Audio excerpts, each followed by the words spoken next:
बिस्मिल्लाहिर्रहमानिर्रहीम। अस्सलामुअलैकुम class tenth. उम्मीद है आप लोग खैर खैरियत से होंगे। आज का जो टॉपिक है वो बेसिकली हमारी एक तरीके से रिवीजन है एल्गोरिदम की। एक तो एल्गोरिदम मैंने आपको रिवाइज भी करवाना है इस लेक्चर के अंदर, ठीक है, क्योंकि एक नया टॉपिक था। और दूसरे नंबर पे उसकी जितनी भी एग्जांपल्स थी, पेज नंबर 7 के लास्ट में दो एग्जांपल लिखी, एग्जांपल 1 2, वो नहीं डेली लाइफ वाली जो एग्जांपल्स हैं, जैसे कोई एल्गोरिदम लिखें चाय बनाने का, कोई एल्गोरिदम लिखें केक बनाने का, तो ये पेपर में नहीं आएगा। ये पेपर में नहीं आएगा। ये जस्ट आपके लिए, मतलब आपके लिए एक आसानी है कि आप बेहतर अंदाज में समझ लें, ठीक है। यानी अगर आप इससे समझने की कोशिश करते हैं तो आपके जो स्किल्स हैं वो ज़्यादा बेहतर होंगी, ठीक है।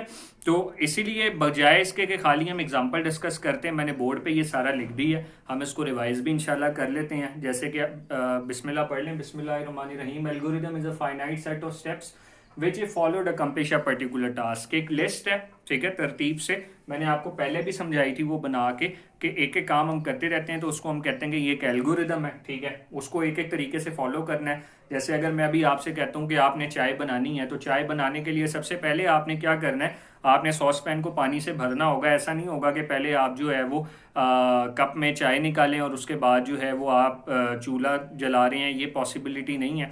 रीज़न ये है कि सारी की सारी जो चीज़ें हैं वो आपने स्टेप में करनी होती है, तरतीब से करनी होती हैं, ठीक है। इसके बाद एल्गोरिदम शुड बी क्लियर, साफ होना चाहिए। फाइनाइट, फाइन वही महदूद, खत्म होने वाली, ऐसा ना हो स्टेप चलते जा रहे हैं कोई 1,000 स्टेप्स हो जाए, ऐसा नहीं होना चाहिए। महदूद होने चाहिए, खत्म। ये नहीं कि एल्गोरिदम के स्टेप चलते जा रहे हैं, खत्म ही नहीं हो रहे। इफेक्टिव, मौसर, बेहतर होना चाहिए, समझने में आसानी हो। इसके बाद सिंपलेस्ट फॉर्म, इसकी वैसे बेशुमार एल्गोरिदम्स हैं, लेकिन जो सिंपलेस्ट फॉर्म है उसको स्टेप फॉर्म कहते हैं। वो हमारी टू डू लिस्ट होती है, वही जो अभी आपको समझाया था कि जैसे अगर ये आपके पास कुछ स्टेप्स हैं, इसको आपने फॉलो करना है। जो भी आप करते हैं, जो भी आप स्टेप को फॉलो करते जाते हैं, आप उस पर टिक लगाते जाते हैं कि मैंने ये कर लिया है, ठीक हो गया। इसी तरह स्ट्रेटेजी की अगर हम, अब वो कहते हैं it is basically sequent number of steps, वही वाली बात है। एल्गोरिदम के अंदर स्ट्रेटेजी के अंदर हमने इसकी इन्वेस्टिगेशन देखी थी कि सबसे पहले हम प्रोसेसेस, रेपिटेशन, वेरिएबल्स और मेजर डिसीजंस, आपको नजर आ रहा होगा, ठीक है, 3 आपको नजर आ रहे हैं। लास्ट में मैंने मेजर डिसीजंस लिखा है। इन सारी चीज़ों को आप बेहतर अंदाज में समझ लें, बेहतर अंदाज में दिमाग में सोचें, दिमाग में सोचें कि इसका मतलब क्या है, ठीक है। जब ये दिमाग में आ जाए, आपको पता लग जाए मैंने क्या करना है, तो वही सारी बातें जो दिमाग में आपने सोची थी आप उसको एक एक करके लिख लें। यानी डिवाइस जनरल एल्गोरिदम के एक दफ़ा आप उसको लिख लें। इसके बाद स्टेप थ्रू एल्गोरिदम, बुक में आपके लिखी हुई है स्टेप, यहाँ पे लाइट है, इसका मतलब ये बेसिकली यहाँ पे मैं लिखा है स्टेप थ्रू एल्गोरिदम, ठीक है, कि एक दफ़ा आप देखें उसमें कोई गलती तो नहीं है। फिर उसके बाद आप रिफाइनिंग में जाएं, गलतियां निकालें, इसको सेकेंडरी एल्गोरिदम भी कहते हैं। इनकॉर्पोरेट एनी रिफाइनमेंट आइडेंटिफाइड या इंडिकेटेड एट स्टेप 2, के स्टेप 2 पे कोई भी चीज़ है तो कोई गलती है वो निकालें। जहाँ पे प्रोसेस वेरिएबल्स आपको लगता है कि इकट्ठे हो सकते हैं, अक्सर ऐसा होता है। जैसे मैंने आपको बताया था कि फॉर एग्जांपल जाने का रूट, यहाँ से हम जा रहे हैं कहीं, तो जाने के लिए भी रूट है, वापस आने के लिए भी रूट है। रूट अगर सेम है तो प्रोसेस तो सेम है ना, यानी एक जाते वक्त हो रहा है, वापस आते वक्त हो रहा है, लेकिन हो प्रोसेस रहा है और रूट सेम है। तो इनको अगर जहाँ पे आपको ग्रुप करना पड़ा, आप उसको ग्रुप कर रहे हैं, ठीक है। या इसके बाद आप ये कहें कि हमने रूट को डिफाइन किया हुआ, पहले रूट, पहले आप यहाँ से मेन रोड पे जा रहे हैं, मेन रोड से आप जो है वो फिर आगे की तरफ जा रहे हैं, और फिर उसके बाद दोबारा जो स्ट्रीट्स वगैरह वहाँ पे जा रहे हैं, तो रूट को 3 हिस्सों में डिवाइड कर दिए है तो रूट, तो आप वहाँ पे आप क्या कर सकते हैं, आप उसको ग्रुप कर सकते हैं, ठीक है। इसके बाद है स्टेप थ्रू अगेन, यानी एक दफ़ा दोबारा आप जाएं और देखें कोई गलती तो नहीं है, और ये काम आपने करते रहना है, ठीक है। तो उम्मीद है कि ये जो रिवीजन सी, एक शॉर्ट रिवीजन, ये आपको मजीद समझ आ गया होगा, ठीक है। अब जैसे यहाँ पे मेरे पास पेज नंबर 6 है, एक पेज नंबर 5 पे एग्जाम्पल है, एक पेज नंबर 6 पे। पेज नंबर 5 वाली पे लिखा हुआ है केक कैसे बनाना है, पेज नंबर 6 पे लिखा है कि आपने चाय किस तरह बनानी है, ठीक है। तो वो पेज नंबर 6 के ऊपर लिखी हुई है। इसमें बस यही है कि जैसे 5 पॉइंट्स हैं। पुट टी लीव्स इन अ पॉट, ठीक है, कि आप जो है वो साशे आप यूज़ कर सकते हैं उसका, पत्ती का, या उसको हम टी बैग्स कहते हैं, ठीक है। उसके अलावा boil water, add water to a pot, wait 5 minutes, और मतलब उसको आप केटल को लगा के 5 मिनट वेट करें, और pour tea cup into the cup, और कप में निकालें। ये 5 हैं। लेकिन ये 5 समझाने का मतलब, वीडियो बनाने का सिर्फ यही मकसद है कि अभी अगर 5 आप देखें तो इसकी रिफाइनमेंट अगर आप देखें, तो पहली रिफाइनमेंट के अंदर जो पुट टी लीव्स इन अ पॉट है, कि आप सबसे पहले जो है टी लीव्स जो हैं वो आप जब केटल या पॉट में डाल रहे हैं, तो वो पत्ती जो आप बेसिकली पॉट में डाल रहे हैं उसको मज़ीद 1 वाले को 1.4 तक लेके गया है कि सबसे पहले तो आप बॉक्स टी का ओपन करें, उसके बाद उसके अंदर एक्सट्रैक्ट करें 1 चम्मच, स्पून फुल मतलब, ठीक है, फिर उसके बाद बॉक्स बंद कर दें। ये बताने का सिर्फ मकसद ये था, ये एग्जांपल्स को, कि आप एक एक करके रिफाइनमेंट करते जाएंगे। इस तरह सेकंड रिफाइनमेंट कि आपने केटल को वाटर से भरना है, तो सबसे पहले आप उसको टैप नलके के नीचे लेके जाएंगे, उसको ऑन करेंगे, नलका यानी खोलेंगे, फिर उसके बाद जब भर जाएगा तो बंद कर देंगे।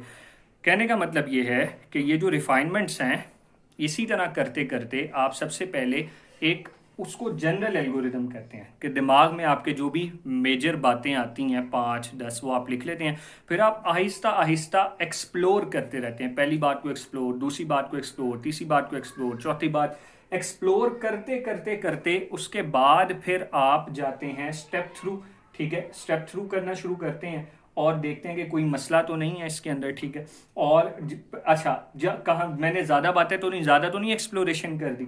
अगर ज़्यादा एक्सप्लोरेशन कर दी है तो आप क्या करेंगे, प्रोसेसेस को ग्रुप करेंगे, वेरिएबल्स को ग्रुप करेंगे। ठीक हो गया, और फिर उसके बाद आप देखेंगे कि कोई ऐसी बात तो नहीं जिसको मैंने ग्रुप कर दी नहीं होनी थी, या कोई ऐसी बात जो अभी भी रह गई हो ग्रुप होनी हो। तो कहने का मतलब है कि ये सारी बातें जो हैं ये आपने ख्याल रखना होता है एल्गोरिदम बनाते वक्त। ठीक है, फॉर एग्जांपल अगर मैं बात करूं कि ये राइट एल्गोरिदम फॉर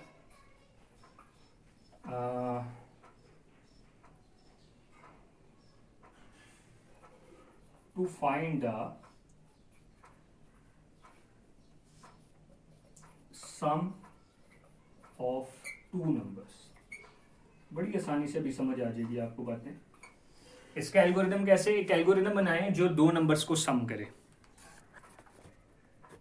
ठीक है, एक एल्गोरिदम बनाएं जो 2 नंबर्स को सम करे। तो आप सबसे पहले लिखेंगे, शुरू करेंगे स्टेप 1। ठीक है, और स्टेप 1 में लिखेंगे स्टार्ट। ये आपने जरूर लिखना है, ला भी लिखें तो खैर है, लेकिन बेहतर है कि अगर हम स्टार्ट और एंड लिखें, शुरू में और लास्ट में। इसके बाद स्टार्ट, और इसके बाद 2 नंबर्स आपने 2 नंबर्स का सम। वो 2 नंबर तो हमें नहीं पता, वो 5 भी हो सकता है, 10 भी, 10, 12, 15, 14 कुछ भी हो सकता है। इसका मतलब हम यूजर से ले लें। जब यूजर से तो हम लिखेंगे इनपुट वही 2 नंबर्स।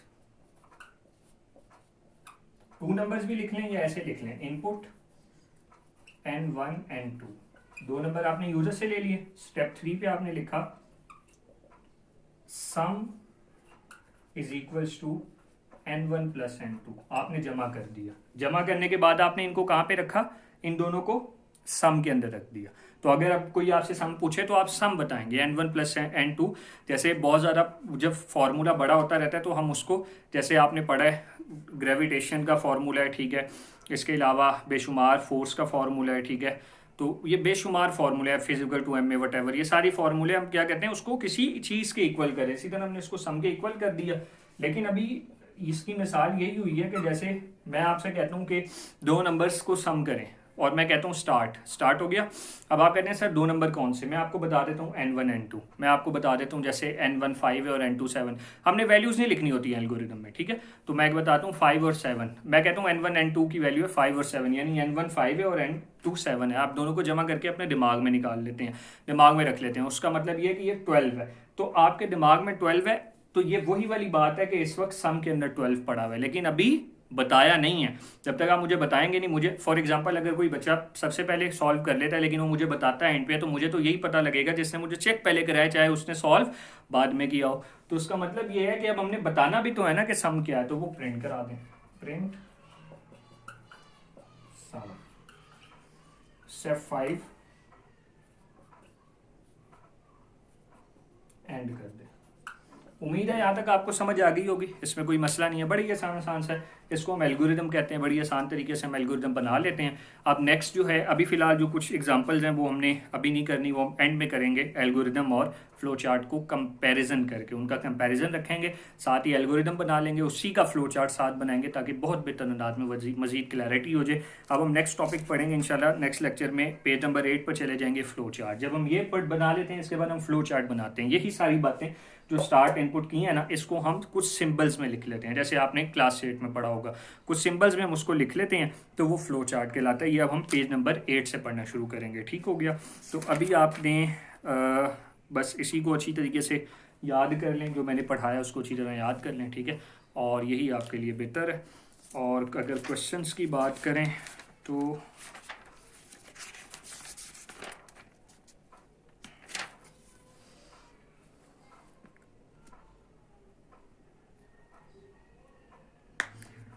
अच्छा, एक एल्गोरिदम आपने बनाना है, ठीक है।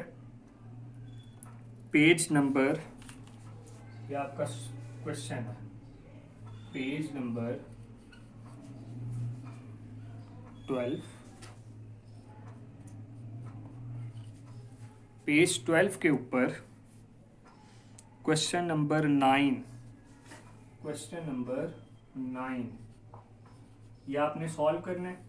सॉल्व करने के बाद आपने उसकी तस्वीर लेनी है और आपने कमेंट में पेस्ट कर देनी है, चाहे फेसबुक पे करें चाहे यूट्यूब पे करें, ठीक है जी। तो ये आपने सॉल्व करना है, बड़ा ही आसान है। Area is equal to pi r square आपको दिया हुआ है, बुक में बोर्ड में फार्मूला नहीं लिखा हुआ है, आपको याद होना चाहिए। ये बेसिकली हमारा जो फार्मूला है, ये आपके ऑब्वियसली सर्कल के स्क्वेयर, एरिया ऑफ सर्कल का फार्मूला है, ठीक है। एरिया ऑफ सर्कल के एरिया का पाई आर स्क्वायर, सरकमफेरेंस का भी बाद में आता है, वो 2 पाई आर है, वो भी नहीं करना आपने। अभी आपने क्या करना है, पाई आर स्क्वायर। तो इसके अंदर कौन सी वैल्यू अननोन है, जो वैल्यू अननोन है वो यूजर से ले लें, और जो वैल्यू उसके बाद मल्टीप्लाई करवाएं सबको और फिर प्रिंट करा दे, फिर मैं चेक करूँगा, ठीक है जी। अल्लाह हाफिज़।